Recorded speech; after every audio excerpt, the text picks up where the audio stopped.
Hello dear students, मैं हूं आपके बिट्टू सर और आप देख रहे हैं यूट्यूब चैनल भारती भवन। और इस यूट्यूब चैनल भारती भवन में आज मैं हम आपको बताऊंगा क्लास 9th का भारती भवन फिजिक्स। क्लास 9th का भारती भवन फिजिक्स। और इस फिजिक्स में चैप्टर का नाम रहेगा गति, जिसको हम लोग स्पीड भी कहते हैं, मोशन, है ना। तो इसी गति चैप्टर के को आज हम बात करेंगे और पूरे अच्छी तरीके से डिटेल के साथ हम पढ़ेंगे।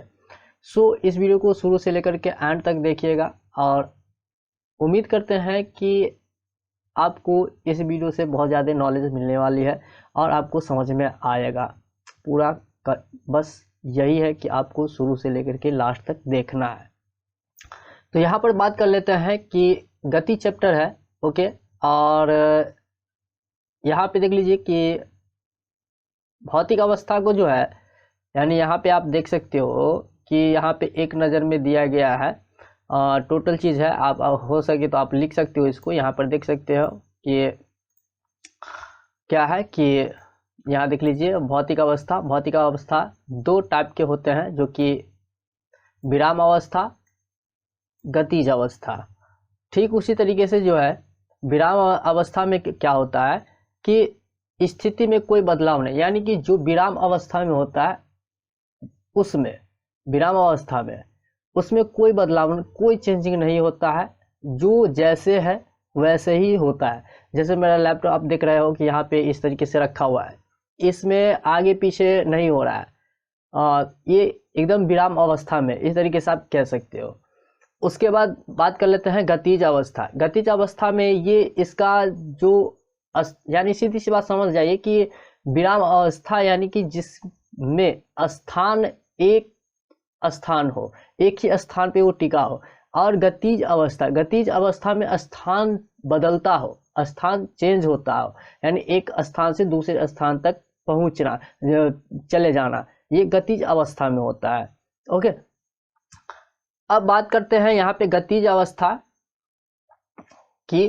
तो गतिज अवस्था देख लीजिए कि ये चार भाग में बटा हुआ होता है। जैसे कि आप देख सकते हैं समान त्वरणीय गति, दूसरा असमान त्वरणीय गति, तीसरा होता है रेखीय गति और चौथा होता है वृत्तीय गति।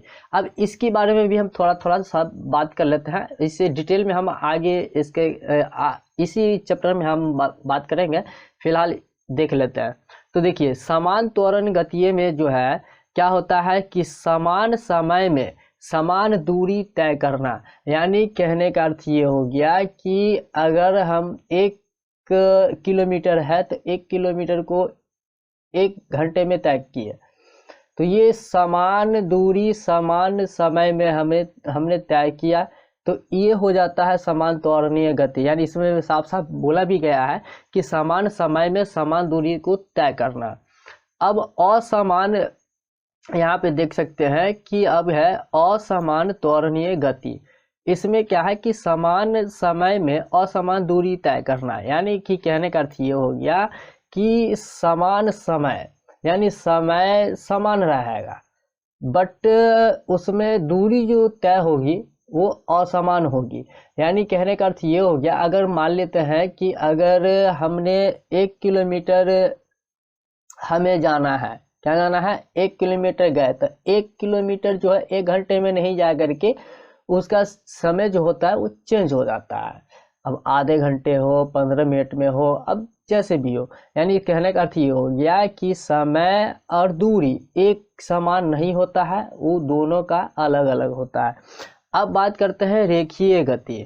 क्या चीज, रेखीय गति। रेखीय गति में क्या है कि रेखीय पथ पर, यानी रेखीय पथ पर यानी एक रेखा की तरह जो है दूरी तय करेगी, यानी सीधी दूरी तय करेगी। रेखीय गति क्या है, रेखा एक सीधा होता है, तो सीधे दूरी तय करना रेखीय गति कहलाता है, ओके। अब बात करते हैं यहाँ पे कि वृत्तीय गति। वृत्तीय गति में वृत्ताकार पथ पर ये दूरी तय करेगी, यानी गोलाकार दूरी तय करेगी, तो वो होगा वृत्तीय गति। क्या होगी, वृत्तीय गति। जो गोलाकार होगा, वृत्त के आकार में जो भी दूरी तय होगी वो हमारा वृत्तीय गति होगी। तो आई होप कि हम उम्मीद करते हैं कि आप अच्छी तरीके से समझ में आ रहे हैं और आपको समझ में आ रहा होगा। तो हम बात करते हैं अब आगे। तो यहाँ पे देख सकते हैं कि ये असमान गति जो है वो दो टाइप के होते हैं, एक त्वरण गति, दूसरा मंदन गति। उसके बाद फिर रेखीय गति जो है ये एक प्रकार के होते हैं जो कि दूरी होती है, और वृत्तीय गति जो होती है वो विस्थापन होती है। तो इसके बारे में भी हम बात कर लेते हैं। तो चलिए आगे ऊपर कर लेके चलते हैं, उसके बाद हम बात करते हैं। तो यहाँ पर देख लीजिए कि अब हम बात करते हैं यहाँ पे कि ये त्वरण गति, सबसे पहले बात कर लेते हैं त्वरण गति क्या होता है। तो त्वरण गति क्या किया है कि समय के साथ गति बढ़ना, यानी जिस तरीके से हमारा समय बढ़ता जाएगा उस तरीके से हमारा गति भी बढ़ती जाएगी। यानी कहने का अर्थ ये हो गया कि हमारा जो दूरी तय करने की जो चाल होती है वो भी बढ़ती जाती है। अगर मान लीजिए कि अभी हमने चलना स्टार्ट किया तो 1 किलोमीटर प्रति घंटे की चाल से चला, फिर चलते चलते बढ़ गया, उससे भी बढ़ गया चलते चलते, है ना। तो यानी कि समय के साथ साथ गति का बढ़ना, यानी जैसे जैसे समय बढ़ता जाएगा उस तरीके से हमारी गति जो है, स्पीड जो होता है वो भी बढ़ता चला जाएगा। अब बात करते हैं यहाँ पे जो कि मंदन गति है। और मंदन गति में क्या है कि समय के साथ गति घटना, और यानी कि मंदन गति, मंदन यानी मतलब क्या, स्लोली, है ना, ये आलसी भी कह सकते हो, है ना। तो यानी स्लोली स्लोली, यानी कि समय के साथ इसमें गति क्या होती है, घटती है। यानी जैसे जैसे समय बढ़ती जाएगी वैसे वैसे इसकी गति क्या होगी, यानी स्पीड क्या होगी, वो घटती जाएगी, है ना। अब यहाँ पे दूरी बात करते हैं कि दूरी क्या होता है। तो दूरी यहाँ पर देख लीजिए कि चला गया वास्तविक पथ क्या होता है, दूरी होती है। यानी कि दूरी कहने का अर्थ ये हो गई कि हम कितनी कहाँ तक हम चले गए, वो दूरी होती है। यानी जैसे कि मान लिया कि हमने दरभंगा से भागलपुर बेगूसराय पहुंच गया, ये हमारे क्या हो गया, ये दरभंगा से समस्तीपुर भागलपुर, ये क्या हो गया, ये हो गया दूरी, है ना। तो ये एक वास्तविक दूरी होती है और इसी का जो है आप समझ गए।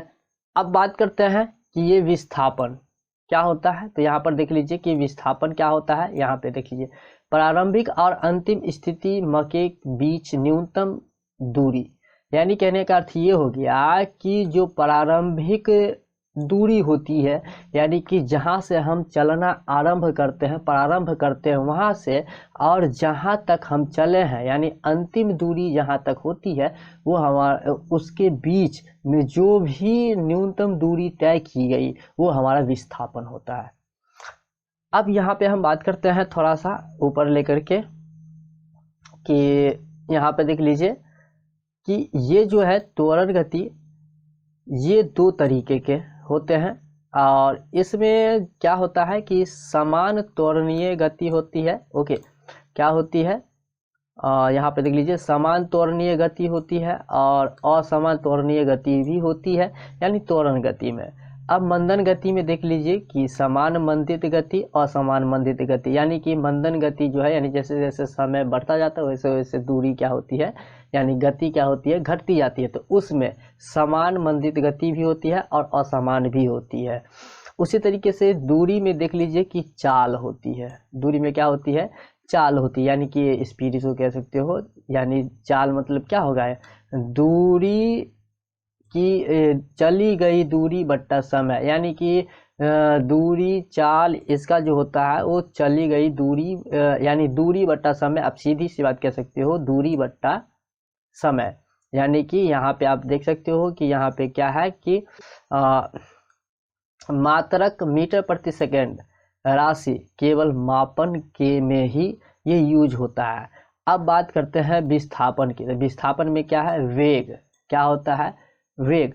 उसके बाद जो है विस्थापन, यानी वेग का जो सूत्र होती है वो होता है विस्थापन बट्टा समय। क्या होता है, विस्थापन बट्टा समय। और इसका जो मात्रक होता है मीटर प्रति सेकंड सदिश राशि के लिए होता है, लेकिन यहाँ इसमें क्या था, अदिश राशि के लिए होता है। ओके, यहाँ तक कि वो समझ में आ गया। अगर समझ में आ रहा है तो फिर आप हमें कमेंट करके बता सकते हैं। उसके बाद हम आगे बात करते हैं। तो आगे यहाँ पर देख सकते हो कि क्या है कि गति के समीकरण, गति के समीकरण क्या होता है। तो यहाँ पर देख लीजिए कि क्या है कि v बराबर u प्लस ए टी, यानी प्रथम समीकरण। उसके बाद जो है यहाँ पे देख सकते हैं कि s बराबर U T plus 1/2 A T square, इसका होता है दूसरा समीकरण। अब उसके बाद इसमें बात करते हैं कि v स्क्वायर बराबर यू स्क्वायर बराबर 2as, यानी कि तीसरा समीकरण। अब इसमें हम ये भी बात कर लेते हैं कि ये u v बराबर क्या होता है, u बराबर क्या होता है, s बराबर क्या होता है, टोटल की बात कर लेते हैं। तो देख लीजिए यहाँ पे टोटल चीज यहाँ पे बताया गया है, मेंशन किया गया है कि यहाँ पे देख सकते हैं कि v बराबर होता है अंतिम वेग। क्या होता है? अंतिम वेग। उसके बाद जो है u बराबर होता है आरंभिक वेग, यानी जब जहाँ से चलना स्टार्ट किए हैं। a बराबर होता है त्वरण। त्वरण इस जिसको आप इंग्लिश में आप समझ सकते हैं, त्वरण यानी एक्सेलेरेटर जिसको कहते हैं, यानी त्वरण यानी कि गति बढ़ाना, गति चाल बढ़ाना, वही होता है त्वरण। उसके बाद टी बराबर है लिया गया समय, यानी टी नॉर्मली आप सबको पता होगा टी बराबर समय ही होता है, यानी टाइम। एस बराबर होता है तय की गई दूरी। क्या होती है? तय की गई दूरी। अब हम सभी के बारे में थोड़ा थोड़ा बात कर लेते हैं। अब यहाँ पे देख लीजिए कि क्या है विराम अवस्था में क्या होता है, हम आपको पहले ही बताए थे, ऊपर में ही बताए थे कि हम आपको टोटल चीज के बारे में हम बताएंगे। वहां तो एक नजर में यानी कि थोड़ा सा हिंट्स देने के लिए हमको बताए थे। अब हम यहाँ पे आते हैं डिटेल के साथ। तो यहाँ पर देख लीजिए सबसे पहले हम बात करते हैं विराम अवस्था क्या होती है। तो यहाँ पर देख लीजिए कोई वस्तु विराम अवस्था में तब कहलाएगी जब उसकी स्थिति किसी एक बिंदु के सापेक्ष कोई बदलाव ना हो, तो वो विराम अवस्था में कहलाएगा। यानी कहने का अर्थ ये हो गया कि जिसका स्थान जिसका स्थान न बदले वो होगा विराम अवस्था में होगा। आई समझ में बात? उसके बाद बात करते हैं यहाँ पे कि गतिज अवस्था। और क्या चीज? गतिज अवस्था। जैसा कि आप देख सकते हो कि ये गतिज अवस्था की है। तो क्या है गतिज अवस्था में कि यदि किसी वस्तु की स्थिति में बदलाव हो किसी एक बिंदु के सापेक्ष, तब यह वस्तु गतिज अवस्था में कहलाएगी। यानी कहने का अर्थ ये हो गया कि अगर कोई भी वस्तु हो उसमें अगर लगातार बदलाव होता है, यानी कह सकते हो कि कोई भी वस्तु का स्थान बार बार चेंज हो, बदलाव हो उसके स्थान में, तो वो होता है गतिज अवस्था। क्या होता है? गतिज अवस्था। समझ में आ गई बात? यानी कहने का अर्थ ये हो गया कि आप बस में बैठे, बस चली, बस जब चलती है तो स्थान बदलती है, तो वो यानी चलती हुई, यानी सीधी सी बात समझिए कि खड़ी हुई बस, रुकी हुई बस विराम अवस्था में कहलाती है। चलती हुई बस गतिज अवस्था में होती है। जैसे आप कहीं एक जगह बैठ करके हमारा ये वीडियो देख रहे हैं तो वो विराम अवस्था में आप देख रहे हैं, लेकिन ये अगर चलते चलते दौड़ते दौड़ते अगर देख रहे हैं तो फिर वो गतिज अवस्था में है। और वैसे भी मैं वीडियो जब भी देखते हैं तो आप विराम अवस्था में ही देखा कीजिए, ताकि गतिज अवस्था में अगर गतिज अवस्था में अगर वीडियो देखते रहेंगे तो आप हो सकता है गिर भी सकते हैं। तो अब बात करते हैं यहाँ पे अगला पॉइंट जो हमारा है वो है गतिज अवस्था के प्रारूप। क्या है? गतिज अवस्था के प्रारूप। तो यहाँ पर बात कर लेते हैं गतिज अवस्था के प्रारूप। देख लीजिए पूरी अच्छी तरीके से, यहाँ पे मैं हाईलाइट कर देता हूँ इसको। तो यहाँ पर देख लीजिए गतिज अवस्था के प्रारूप। विभिन्न तरह के पथ पर विभिन्न तरह की गतिज अवस्थाएं होती है। यानी कहने का अर्थ ये हो गया कि अलग अलग तरीके से अलग अलग प्रकार के गतिज अवस्थाएं होती है। अब कोई ट्रेन की गतिज अवस्था करती है, कोई बस की करती है, कोई ऑटो की करती है, यानी विभिन्न प्रकार की गतिज अवस्था हो सकती है। विभिन्न गतिज अवस्थाओं के प्रारूप निम्नलिखित हो सकते हैं। जैसे यहाँ पर देख लीजिए, आपको मैंने बताया क्या चीज है। पहला वृत्तीय गति, यानी गोलाकार पथ पे चलना, वो दूरी तय करना, वो होता है वृत्तीय गति। दूसरा में है रेखीय गति, यानी कि एक सीधी लाइन में जा करके जो सीधी लकीर पे जो है या सीधी दूरी तय करे वो होता है रेखीय गति। अब तीसरा होता है कंपन गति। क्या चीज? कंपन गति, यानी कि दोलन। क्या चीज? दोलन पथ, यानी कि डोलती हुई गति जो करती है तो उसको हम कहते हैं कंपन गति। क्या चीज? यानी कंपन करते हुए, थरथराते हुए जो गति करेगी वही होगी कंपन गति। ओके, अब हम बात करते हैं आगे। जैसा कि आप देख सकते हैं आगे, यानी फिगर भी आ गया, चलिए फिगर भी ले लेते हैं साथ में इसको। तो यहाँ पे अब हम बात करते हैं अदिश राशि। क्या चीज? अदिश राशि की बात कर लेते हैं। तो अदिश राशि क्या है देख लीजिए। यदि किसी भौतिक इकाई का केवल परिणाम हो और दिशा न हो तब वह भौतिक इकाई अदिश राशि में गिनी जाएगी। यानी कहने का अर्थ ये हो गया कि अगर यदि कोई भी भौतिक इकाई सिर्फ और सिर्फ उसका सिर्फ और सिर्फ परिणाम हो और दिशा न हो तब वो भौतिक इकाई अदिश राशि में गिनी जाएगी। यानी कहने का अर्थ, यानी सिंपल भाषा में आपको हम बताते हैं कि अगर किसी भी भौतिक इकाई का परिणाम जो है, यानी परिणाम हो लेकिन उसमें कोई दिशा ना हो, उसमें परिणाम हो लेकिन कोई दिशा ना हो तो वो हमारा अदिश राशि हो जाएगी। ओके, अब इसमें जो है अगला हम बात करते हैं क्या चीज? सदिश राशि। आप देख सकते हो क्या चीज है? सदिश राशि। तो सदिश राशि में देख लीजिए क्या है कि इन भौतिक इकाइयों का परिणाम और दिशा दोनों ही होती है। यानी अदिश राशि में क्या होती थी? परिणाम होता था बट उसमें दिशा नहीं होती थी। बट सदिश राशि में ये परिणाम भी होता है और दिशा भी होता है कि हमको किस दिशा में जाना है, किधर जाना है ना, पश्चिम पूरब उत्तर दक्षिण किधर जाना है, इसमें दिशा होती है। लेकिन अदिश राशि में नहीं होती है, सदिश राशि में होती है। इससे आप डिफिनेशन भी निकाल सकते हैं, यानी कि दोनों का डिफरेंट निकाल सकते हैं, अंतर निकाल सकते हैं। उसके बाद जो है यहाँ पे कि आपको मैं बता दूं कि दूरी तथा विस्थापन, इसको अगर देखना चाहेंगे तो यहाँ पर देख सकते हैं कि ये फिगर दिया गया है। तो यहाँ पे देख लीजिए कि ये एक दूरी है, यानी कि यहाँ पे आप देख सकते हो कि ये जो है ये लाइन, ये लाइन जो है, ये लाइन आप देख सकते हो, यानी कि हम आपको बताते हैं यहाँ देख लीजिए, ये लाइन जो आप देख रहे हो ये एक रेखीय गति में दूरी तय हो रही है इसके साथ।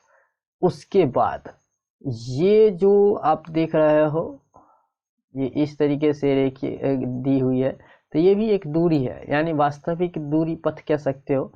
तो यहाँ पे देख लीजिए, यहाँ पे क्या कह रहा है कि यहाँ A है और ये B है।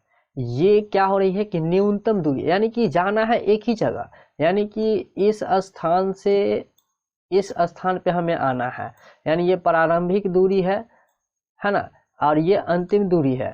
यानी कि हमने यहाँ से क्या किया? स्टार्ट किया और यहाँ पे हमें स्टॉप होना है।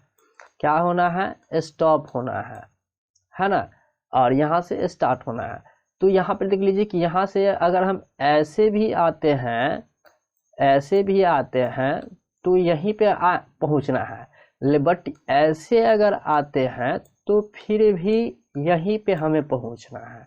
बट इस दोनों में सिर्फ अंतर इतना हो जाता है कि इसमें दूरी न्यूनतम तय की हुई है, इसमें दूरी जो होती है वो कम दूरी होती है, यानी गति कम होती है ना। तो इसमें क्या होगा? विस्थापन हो जाएगा। बट इस तरीके के जो दूरी होते हैं वो वास्तविक होते हैं और वस्तु द्वारा चला गया दूरी जो हमारा क्या होती है? दूरी कहलाती है। यानी न्यूनतम दूरी तय की गई विस्थापन कहलाती है और अधिकतम दूरी तय की गई दूरी कहलाती है। ओके, तो यहाँ पे आपको उम्मीद करते हैं कि आपको अच्छी तरीके से समझ में आ गया। तो अब हम आगे बात करते हैं कुछ पॉइंट्स हैं जो कि इसके बारे में भी हम थोड़ा सा बात कर लेते हैं। तो यहाँ पर देख लीजिए क्या है पहला पॉइंट, वास्तविक पथ। वास्तविक पथ यानी जो ऐसे फिगर में ऐसे करके आया था घूम करके, है ना, एक ऐसे आया था। जो कोई वस्तु अपनी प्रारंभिक स्थिति से अंतिम स्थिति के बीच चलती है का माप उसकी दूरी कहलाती है। यानी कहने का अर्थ ये हो गया कि जो वास्तविक पथ पर जो भी दूरी तय करेगी वो दूरी कहलाएगी, है ना। यानी कि जो कोई भी वस्तु अपनी प्रारंभिक बिंदु से अंतिम बिंदु तक पहुंचेगी वो वास्तविक दूरी कहलाएगी। अब बात करते हैं दूसरे पॉइंट का। तो दूसरा पॉइंट यहाँ पे देख सकते हैं, दूसरा पॉइंट है कि दूरी एक अदिश राशि होती है। क्या होती है? दूरी एक अदिश राशि होती है जिसका केवल मापन यानी कि परिणाम जो होती है, परिणाम सिंपल आपको बता दें, 2 और 2 जोड़ के कितना हो जाएगा? 4 हो जाएगा। तो ये हमारा परिणाम निकला 4। ठीक उसी तरीके से ये परिणाम होता है जिसका केवल परिणाम होता है, दिशा नहीं होता। आपको पहले भी बताए थे कि अदिश राशि का जो है वो परिणाम होता है बट उसका दिशा नहीं होता है कि कौन सा दिशा होगा। जैसे यहाँ पे उदाहरण बहुत अच्छा दिया हुआ है, यहाँ पे देख सकते हो कि रमेश 65 किलोमीटर की दूरी चलता है। यानी सीधी सी बात है कि इसमें परिणाम है, दूरी है कि वो कितना चलता है, लेकिन दिशा नहीं है कि किधर चलता है। वो पूरब भी जा सकता है, पश्चिम भी जा गया होगा, या फिर उत्तर दक्षिण किधर भी गया होगा, लेकिन इसमें फिक्स दिशा नहीं है कि रमेश 65 किलोमीटर दूरी चल गया, किधर गया, पूरब गया, पश्चिम गया, ये तो नहीं लिखा हुआ। अगर लिखा होता तो ये सदिश राशि हो जाती, अगर नहीं लिखा हुआ है तो क्या हो जाएगा? अदिश राशि। तो अब हम आगे बात करते हैं। तो आगे में देख सकते हैं अगला पॉइंट हमारा क्या है? विस्थापन। क्या है? किसी वस्तु का प्रारंभिक एवं अंतिम स्थिति के बीच न्यूनतम दूरी का मापन विस्थापन कहलाता है। आपको मैं फिगर में आपको बताया था कि कम दूरी तय करना वो विस्थापन कहलाता है। यहाँ पे वही बात कह रही है कि प्रारंभिक एवं अंतिम स्थिति के जो बीच की दूरी होगी वो न्यूनतम होगी यानी कम होगी, तो वो क्या कहलाएगी? विस्थापन कहलाएगी। अब बात करते हैं आगे, जो कि यहाँ पे देख सकते हो अगला पॉइंट हमारा क्या है? विस्थापन एक सदिश राशि होती है। क्या होती है? सदिश राशि होती है। विस्थापन सदिश राशि होती है, उसमें दिशा होती है। और जब ये लॉन्ग रूट पकड़ के जाएंगे तो दिशा तो पता नहीं है कि ऐसे भी घूमना है, ऐसे भी घूमना है ना, और सीधी अगर जाएंगे तो दिशा पता रहेगा, जिसका मापन और दिशा दोनों होती है। सदिश विस्थापन एक सदिश राशि है, और सदिश राशि होगी तो दिशा और परिणाम दोनों होगा। उदाहरण के तौर पे यहाँ पर देख लीजिए कि क्या है? रमेश घंटा घर से 65 किलोमीटर दक्षिण से पश्चिम की दिशा में गई। यानी यहाँ पर देख लीजिए हमारा परिणाम क्या है? घंटा घर से 65 किलोमीटर जो है ये हमारा क्या हो गया? परिणाम हो गया। बट दक्षिण से पश्चिम की दिशा में ये हमारा क्या हो गया? दिशा हो गया, इसलिए ये हमारा सदिश राशि है। अब हम बात करते हैं आगे, जो कि ये हम आपको बता दें, यहाँ पर देख लीजिए क्या है? विस्थापन का अंकीय मान शून्य हो सकता है। यानी जो भी विस्थापन होता है, विस्थापन का अंक मान क्या होगा? शून्य हो सकता है। जैसे यहाँ पे आप देख सकते हो, है ना, यहाँ पे देख लीजिए, यहाँ पे उसके बाद जो है, यदि किसी वस्तु का प्रारंभिक और अंतिम स्थिति एक हो, जैसा कि गोलाकार पथ में होता है। यानी कह रहा है कि यदि किसी वस्तु का प्रारंभिक और अंतिम स्थिति एक ही हो तो वो गोलाकार पथ में होता है। जैसे यहाँ पे आप देख सकते हो कि इधर से इधर की तरफ जाएंगे, इधर से इधर की तरफ जाएंगे तो ये भी उतना ही दूरी तय होगी, या फिर इधर से ऐसे करके जाएंगे तो भी हमें उतना ही दूरी तय करनी होगी। यानी कहने का अर्थ ये हो गया कि ये बीच में हमारा केंद्रक होता है जिसको हम लोग ओ से डिनोट करते हैं, और ये यहाँ से लेकर यहाँ तक ये हमारा क्या हो गया? आर हो गया। यानी कि इसको हम त्रिज्या भी कहते हैं। ये आर होता है जो कि यहाँ से यहाँ से लेके जो है यहाँ तक होता है। ओके, और यहाँ पे ए है जो कि क्या है, प्रारंभिक स्थिति यहाँ पे दर्शाया गया है और अंतिम स्थिति भी दर्शाया गया है। यानी कि क्या इसमें साफ साफ लिखा हुआ था कि प्रारंभिक स्थिति और अंतिम स्थिति एक ही हो। तो यहाँ से चलना स्टार्ट करेगा ऐसे करके तो ये भी यहीं तक पहुँच जाएगा। ये तो नहीं है कि यहाँ से इस तरीके से रहता है तो यहाँ से चलना स्टार्ट किया तो यहाँ पे जाके ख़त्म हो गया, सो तो नहीं है। लेकिन यहाँ पे जो है गोलाकार विधि में इसे यहाँ से जहाँ से चलना स्टार्ट होगा वहीं पे जाके पहुँच जाएगा, है ना। तो यहाँ पे कुल दूरी तय करेगा 2πr, जो कि कुल विस्थापन इसका होगा 0, जैसा यहाँ पे देख सकते हो। यानी सीधी सी बात आप कह सकते हो कि अगर वृत्तीय पथ पर अगर गति करता है तो उसका विस्थापन हमेशा 0 होगा। ये आप याद रख सकते हो, 1 नंबर का क्वेश्चन है।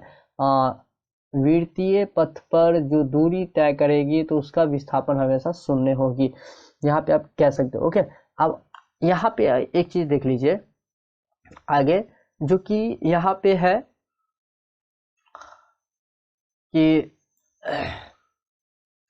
दूरी और विस्थापन में अंतर, दूरी और विस्थापन में अंतर, इसको हम अगले वीडियो में हम आपके सामने लेकर के आएंगे।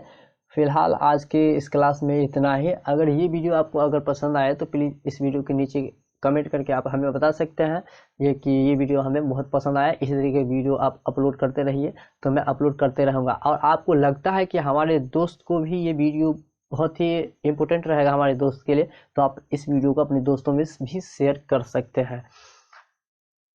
तो इसी तरीके के इंटरेस्टेड वीडियो लेने के लिए जो है आप हमारे चैनल को सब्सक्राइब नहीं किए हैं तो हमारे चैनल को सब्सक्राइब कर लीजिए और बेल आइकन को ही दबा लीजिए ताकि इस तरीके का वीडियो आपको समय समय पे मिलता रहे। तो चलिए आज के लिए दैट्स ऑल, थैंक यू, मिलते हैं अगले वीडियो में।